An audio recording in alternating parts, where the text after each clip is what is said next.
Welcome to the WHHI Daily News. I'm Robyn Zimmerman. Let's begin with today's news headlines. Our part of the Lowcountry definitely lucked out as Hurricane Ian changed course out in the Atlantic Friday and came ashore in Georgetown rather than closer to our part of the Lowcountry. Wind gusts of 85 miles an hour plus were recorded in Charleston and north. Areas around Charleston and up the coast got between 4 and 8 inches of rain. We got about 1.5 inches, and our storm surges stayed well within containment. Now, Myrtle Beach got more than 6 feet of storm surge on Friday afternoon.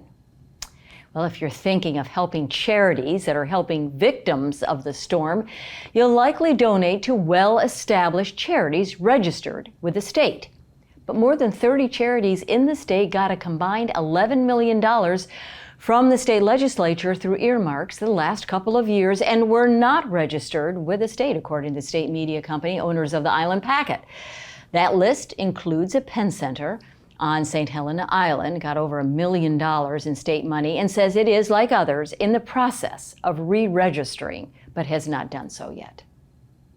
While Alec Murdaugh prepares for his trials on murder and fraud charges, his realtors are busy trying to sell off his real estate to pay his legal fees and potential judgments. Now, Murdaugh owns about a half dozen private islands off Beaufort, most inaccessible except by boat, that he shared with a former drug smuggling suspect, Barrett Boulware, who died in 2018. Murdaugh recently received an offer of $285,000 for the islands. He's already sold his Edisto beach house, some properties in Berkeley County, and has an offer on his $4 million family estate.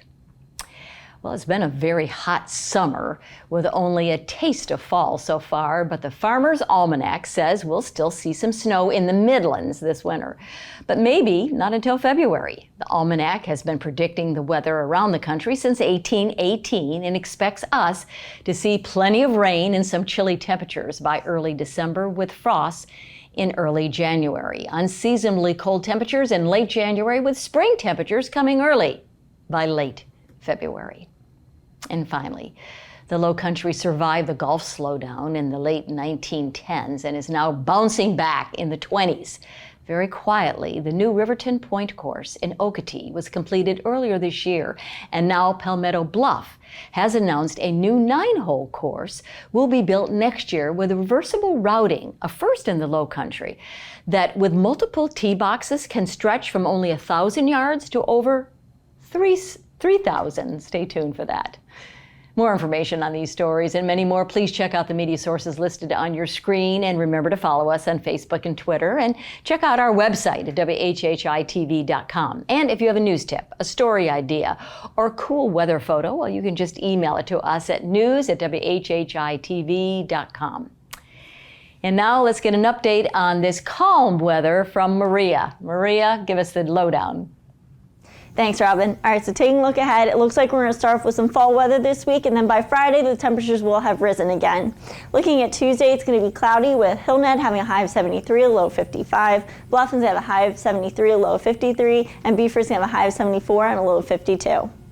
The sunrise for Tuesday is going to be at 7:19, and sunset's going to be at 7:04. Taking a look at the beach tides, low tide's going to be at 12:03 p.m., and high tide's going to be at 5:11 p.m. Taking a look into the rest of the week, Wednesday it's going to be sunny with highs in the upper 70s and lows in the 50s. Thursday it's going to be sunny with highs in the upper 70s and lows in the 50s as well. And come Friday it's going to be sunny with highs in the 80s and lows in the upper 50s. That's it for today. Let's send it back to the desk. Coming up after the break, we'll learn how to buy tickets for the RBC Heritage. Stay tuned.